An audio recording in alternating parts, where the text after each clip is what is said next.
Hey guys, it's Finn and Sky here, and welcome to the behind the scenes of the Something Mean animation project. We're gonna sort of give you guys a sort of behind the scenes look at what went into actually putting this project together, as well as showing you guys how exactly we put together each shot. Exactly.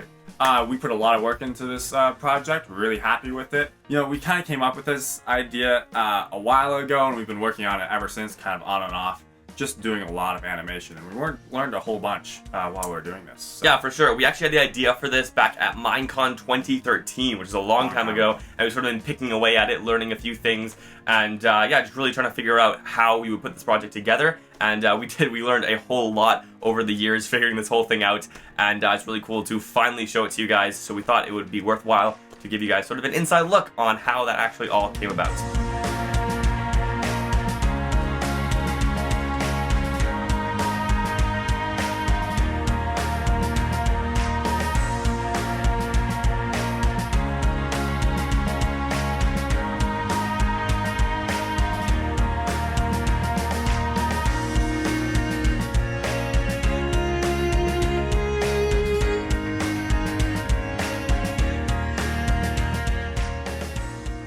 So for a project like this, we really wanted to have great music. So we contacted St. Theodore to do the music for us. And while we were working on the animatic, he would send us drafts of what he was doing, and then so we could really move the sound and the music to exactly what we wanted for the parody.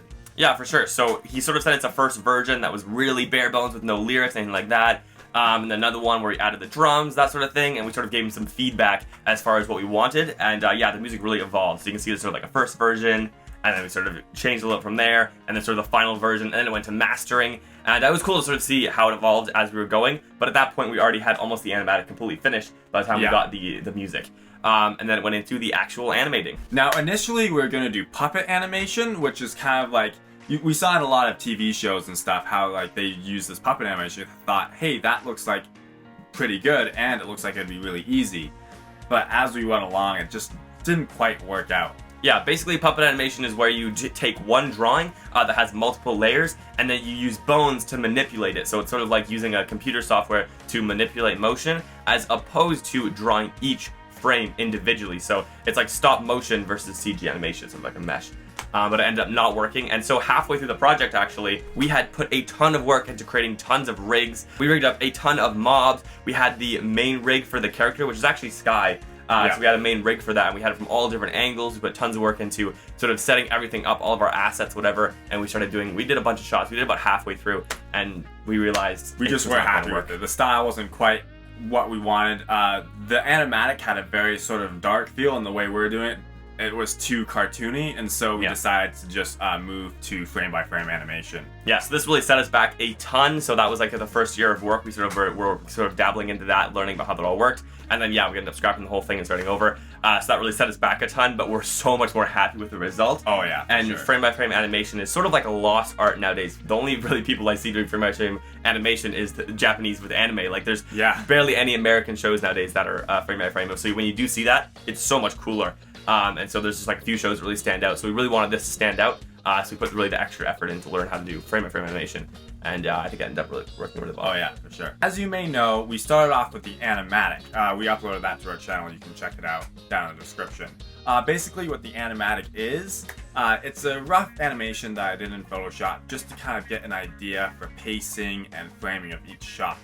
So I used a lot of tween frames and messed with very rough frame-by-frame animation. It makes it a lot easier to do the final product when you have an animatic like that.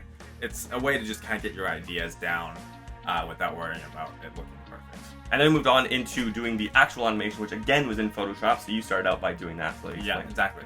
So in Photoshop, I would start out with just kind of like a wire frame of each character, so I could really get an idea for the motion, a rough draft that way, and then I would go in and do the lines, and then color, and then shading. And oftentimes you would help me with the color and shading. Yeah, we'd sort of throw it back and forth depending on what we were doing, because a lot of times it was just a lot of monotonous work having to go through every single frame and shading, and you have to make sure it sort of fits, because otherwise the shading will change a lot. Through every frame, you gotta make sure it matches, and you have to do it every single frame. So, we kind of shared the lot of work. So yeah, like I mentioned, we use Photoshop for most of the animation, and I actually use a Cintiq 13 HD to do all the drawings and stuff. And then once I finished drawing and doing all the line work, the coloring, and the shading, I'd send it over to Finn.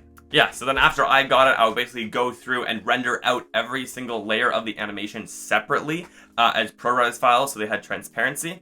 And then I would layer all those together in Final Cut Pro. So basically our workflow was starting out in Photoshop for the animation. I know a lot of people use Flash actually for animation, but we use Photoshop because it's what we knew, and it actually worked surprisingly well. So yeah, frame by frame it in Photoshop, then render out every layer separately and put it all together in Final Cut Pro. What that allowed me to do basically was a lot of compositing that I couldn't really do in Photoshop. So we added like a lot of effects such as like vignetting and drop shadows and a lot of things that were sort of live effects, some flickering to the lights, just a lot of things, maybe some blurring actually. We added some depth of field a lot of the time. Some torches flickering. Yeah, torches flickering, all kinds of stuff that it was just, you know, way harder to do in Photoshop. It was pretty easy to do once we had all those layers in Final Cut Pro. And also a lot of the time, motion is really bad in Photoshop. You can't do a lot of camera movements. So most of the camera movements we did in Final Cut Pro as well, using its own sort of tweening animation. So it was a really good mesh between the two, and actually I think it was really the best workflow I can think of.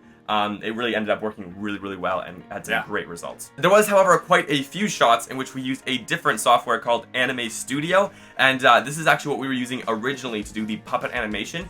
And so what we did is we sort of meshed that with some of the frame-by-frame animation in order to speed up our workflow a ton and just, you know, finish up some of the shots without having to frame-by-frame them. So if you'll notice in the animation, some of the zombies are puppet animated, some of the characters in certain scenes, some of the depth of field shots where things are sort of just slowly moving. That was all puppet animation, because puppet animation lets you get a much smoother motion and is a lot less work. So we, you know, sort of mesh those two styles together for certain scenes. Now, I know I'm rambling a lot here, but the speed art shots are actually something I want to talk about as well, because the speed art shots were interesting. I don't think a lot of people really noticed, but the reason we did those speed art shots was because that's what our whole channel started out doing with speed art. So we thought it'd be really cool to bring that style into the parody. So the whole parody, the whole animation, every time something new comes into frame, it's sort of drawn in as if we were actually drawing it for that frame, which is what we did. So some of the scenes we actually recorded ourselves drawing and used that as the actual scene, and then other scenes we actually would frame by frame draw a little more, and then next frame draw a little more. Oh, we actually used masks for that, so we would draw the whole background on separate layers and then mask it out backwards and then play it backwards. Right, yeah, so we actually would draw the whole thing first and then slowly reveal it with a mask, but we would draw each frame. So yeah, a lot of complicated stuff went into doing this animation, and yeah, it was pretty crazy to see how far it's come from the original state when it was the animatic and then the, you know, puppet animation, and then now with a final frame-by-frame product, and it's amazing. It all finally completed. We're amazed with ourselves. We're so happy. We're so happy it's finally done, and I think the final product turned out really awesome. So hopefully this answered a lot of your questions, but if you have any more, feel free to leave them in the comments below, and we'll try and answer them. Don't forget to like and subscribe. And yeah, check out the parody if you haven't yet. It's awesome. Yeah. See you next time. Peace.